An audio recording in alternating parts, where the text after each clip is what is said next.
Assalamu Walaikum. Hello friends, how are you? Welcome back to my another video.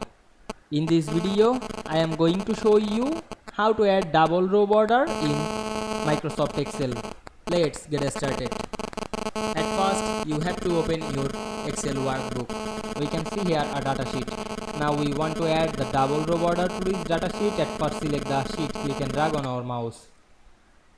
Now I am select the sheet. Then go to the home menu. Click the borders drop down menu and go to more border option.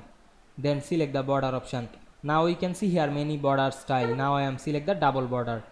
Now we want to add the row border. Enable the vertical border. Then click OK. Then we can see we added the row border to this Excel sheet easily.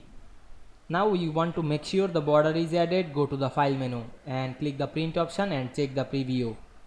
We can see we added the double border to row in Excel very easily. I hope you enjoyed my video. Please like, comment, share and subscribe my channel. Thanks for watching.